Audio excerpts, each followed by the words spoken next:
bienvenidos a un nuevo video de Compartiendo con Karina. En este video, mi hermana y yo, Hola. Carolina, le traemos un video bastante nutritivo e interesante. Pero antes de quería enseñarles esto porque esta semana voy a hacer decoraciones navideñas sumamente prácticas y con materiales biodegradables, o sea, reusables. El tema que tenemos ahora es un tema bastante personal de nosotros. Fue un tema que recorrimos durante años Sí, básicamente el propósito de este video es poder concientizar y educar. y educar también acerca de cómo tratar con las personas que están luchando junto a un familiar con con una enfermedad como es el cáncer terminal. Pudiera mencionarse también otras enfermedades catastróficas, otras enfermedades en su etapa final, pero por experiencia propia vamos a hablar del cáncer terminal. Que fue una experiencia de 2 años bastante larga y tediosa. Sí, duramos 2 años con nuestro padre, quien padecía de cáncer vesical, que con el tiempo pasó a los pulmones, a los riñones, Al cerebro. al cerebro. Y hizo metástasis en general. Hizo una metástasis muy fuerte. Y bueno, nosotras vivimos una situación y la queremos compartir con ustedes. Resulta que, por ejemplo, Vamos a comenzar por el final. El final.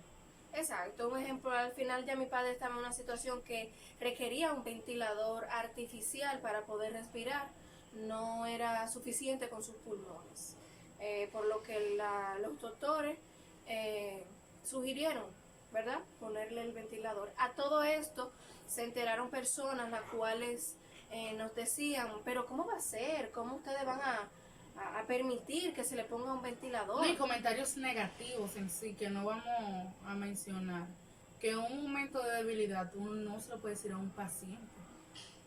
A un familiar del paciente. A un familiar de un paciente, exacto. Son comentarios que en vez de darte esa esperanza, ese impulso, lo que hace es que te desmotivan. Y es cierto que tú tienes que estar consciente de que bueno, la situación, el cuadro es crítico, pero la fe es lo último que se pierde. Y en momentos así, tú lo último que quieres escuchar son palabras como, bueno, ya después que le ponen un ventilador a una persona es porque no le queda mucho tiempo de vida. Prepárense. Y claro, uno se preparaba y uno le sabe, pero que no es lo mismo, que era lo que estaban hablando, no es lo mismo que tú tengas un paciente de cáncer terminal a tú tener a tu papá, en de tu mamá. Pero en dado caso, nuestro papá, para nosotras dos, era nuestro todo. Nosotros vivíamos sola con nuestro papá, o sea, imagínense, ya con eso tú puedes saberlo todo. Nuestro papá era nuestro todo, era nuestro motor. Sí, entonces cuando es una persona tan una persona que influye tanto en tu vida, una persona así como que tan importante, mucha más delicadeza hay que tener. Otro detalle súper importante es con relaciones a las visitas médicas. No, y el horario. Porque tal vez no es que él esté interno, sino el horario también en la casa. ¿Y cómo se le va a hablar a un paciente? El teléfono. O sea, esos son temas que ahora lo vamos a desarrollar. Sí, por ejemplo, mi padre era una persona que tenía muchos allegados, tenía muchísimas personas Gracias que lo a Dios. querían. Y de hecho, los doctores o el doctor de cabecera de él restringió las visitas. Hubo un tiempo porque se calcula, hubo un día, sin mentirles, un domingo, que yo conté 50 personas que visitaron a mi papá. Imagínense los otros días, o sea, eso era un flujo de personas increíble. Y estamos bastante agradecidos porque fueron de buena ayuda. Sí, o sea, es un agradecimiento. La misma enorme. familia, las hermanas de papi. O sea, eso es algo que realmente hay que lo agradecemos bastante. Sí, pero entonces, dentro de ese acúmulo de personas, dentro de esa población de visitas, hay un por ciento que quizás por falta de conocimiento, no tanto de costumbre, sino de conocimiento, porque eran personas que querían a mi papá, francamente, cometían o hacían detalles poco delicados. Por ejemplo, cuando usted va a visitar a una persona enferma y más en ese grado, usted no puede entrar a una habitación de hospital con el celular en timbre. No, yo pienso que uno entra a una habitación de un hospital y tanto en el hospital como en la casa cuando va a visitar al paciente, eso para mí tiene que ser una iglesia. Es algo sagrado, porque eso tiene que ver con la salud mental del paciente y de hecho de los mismos familiares. Habían veces que él se quedaba dormido y sonaba el celular y papi que tenía el sueño tan Sí, liviano. sonaban celulares de visita y eso era algo que a nosotras nos irritaba, porque un ejemplo, mi padre era muy difícil conciliar el sueño y cuando lo hacía procurábamos ser lo más cauteloso posible para evitar que se pudiera despertar. Y está bien que usted tenga su celular en timbre y bueno, le sonó ahora, ya usted sabe que lo tiene que poner en vibración, pero vimos un momento en que había Sí. personas que le llegaban mensajes constantemente y Se no, tli, uno se quedaba, póngalo en vibrador. Y no tan solo eso, el mismo que si me suena el celular y yo comenzara a hablar con el paciente ahí. A papi hubo una ocasión que le estaban transfundiendo sangre. Fueron muchas de las ocasiones. Yo me recuerdo que si el médico de cabecera estuviera ahí, no hubiese visita. Yo me recuerdo que ese día la habitación estaba completa. Y a un paciente que le estén transfundiendo sangre no puede hablar. no puede La hablar. gente insistía en preguntarle, en insistirle en hablar. Nosotros nos hemos educado y aprendido mucho. Cuando un paciente, usted sabe que tiene hasta oxígeno, ni le hable. No, hay situaciones en las que notablemente usted tiene que mantener cierta distancia. Es verdad, usted dice, bueno, yo quiero visitar a tal persona, pero ya cuando usted la ve en un cuadro, digamos un poco de reposo, sería bueno mantener esa situación, ¿verdad? No, y cuando te suena el teléfono, que era lo que quería terminar, te suena y tú quédate hablando ahí. Sí. O sea, lo correcto es tú abrir la puerta de la casa de la habitación. Y no es que no lo tome la llamada, porque todo el mundo tenemos situaciones personales. Es salir afuera y hablar con la llamada. Y eso es lo que realmente se debe hacer. Incluso el simple hecho de cuando uno está en una habitación, dependiendo de la clase de confianza, tocarla en la habitación. Yo me recuerdo que hubo una vez que estaba yo cambiando a papi y entró una persona y papi de por sí era muy vergonzoso. O sea, papi de por sí era un hombre demasiado fuerte y no le gustaba que la gente ni siquiera lo vieran que lo estaban cambiando. Me recuerdo que al final había que bañarlo y darle baño y él no le gustaba. Él era un hombre demasiado independiente. Y yo recuerdo que yo decía, wow, si tan solo la gente tocara una sola vez. Porque tú tocas dos veces, el paciente puede estar durmiendo y se levanta. Pero es como un aviso, como, pa, voy a entrar, ¿tú entiendes? Exacto. Porque es desagradable ver que una persona que tenga tanta vergüenza, y usted dice, pero es algo normal, pero esa persona que está en esa situación no lo ve normal. No lo ve normal. No o sea, se eso, siente cómodo. no se siente cómoda. Eso es algo que hay que respetarlo bastante.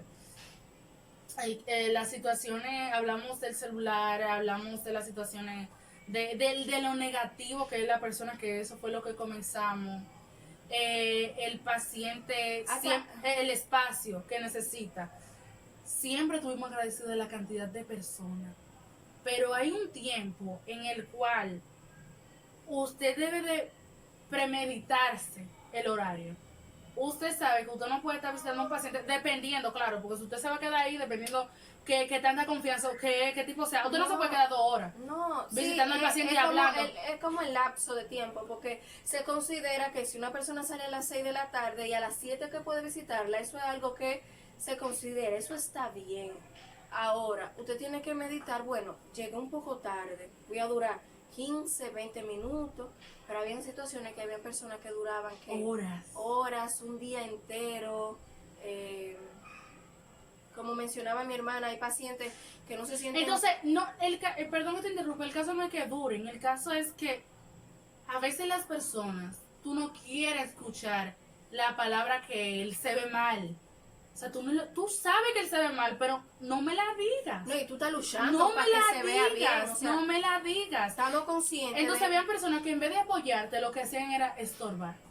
Mentalmente estorbaban. Sí, estorbaban. Estorbaban y eso daba rabia. Eso no nos daba tristeza ni depresión, daba rabia, porque tú estabas en un momento en el cual tú querías un apoyo emocional o tú querías que la gente estuviera ahí, ni siquiera te hablara. Pero no que dijera, él se ve mal, ya usted está preparada para lo que va a pasar, o sea, definitivamente. Exacto, entonces en una situación de tener delicadeza, el familiar de ese paciente enfermo, ya en su etapa final, sabe que quizás no le queda mucho tiempo de vida, de que está mal, y lo que más esa persona necesita son palabras de esperanza, son palabras que le impulsen, son palabras de aliento.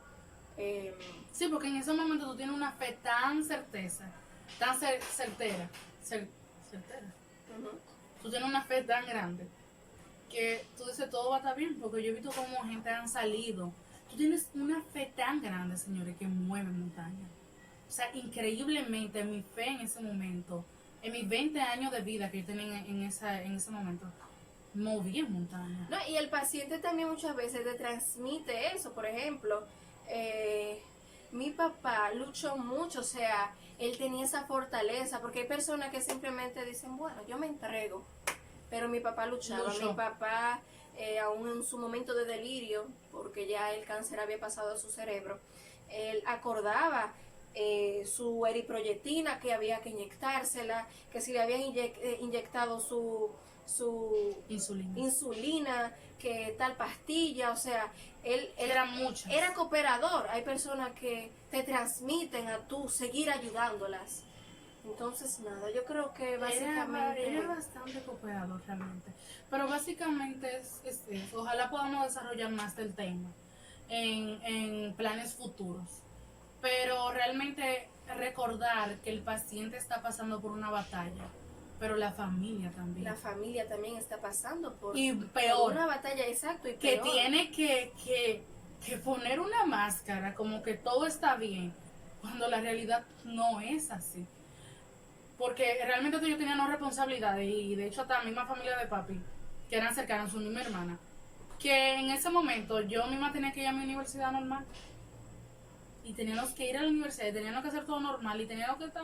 No, las hermanas también tenían responsabilidades y aún así se entregaron. Se entregaron, Se entregaron. se entregaron. Nosotras consideramos que dentro del margen de hijas hicimos mucho, pero sin las hermanas muchas cosas no se pudieran haber hecho. También Sin las amistades. sin las amistades, Las increíble. amistades. Las Papi, incluso la orientación que el rosa sociable. Papi era un hombre muy sociable. Porque él sembró eso y al final lo cosechó. Mi papá, o sea, no se perdía una misa, que si tenía que visitar a un enfermo, que para el Día de las Madres, o sea, muchísimas cosas Que no, si una llamada. sí, muchas cosas que quizás no vamos a aludir ahora, pero son cosas como que tú siembras y al Bien, final la pudo cosechas. Es un gran ejemplo, un gran ejemplo. Pero nada, la vida siguió. Realmente nosotros quisimos hablar de esa parte, no queremos hablar de otras cosas. Sí, básicamente más esa es la profundas. idea. Esa es la idea realmente. Y nada, muchísimas gracias por ver este video. En la semana le estaré haciendo mis manualidades. Y espero que ustedes le den a compartir si sabes que alguien está pasando por esta situación tediosa. Y nada, bye bye. Gracias, Carolina. Gracias a ti por invitarme.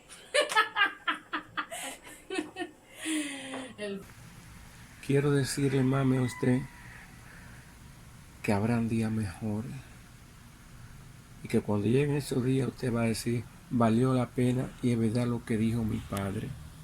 Muchas felicidades, estoy muy agradecido de ustedes dos. Que Dios me la cuide mucho, que sean para bien del bien.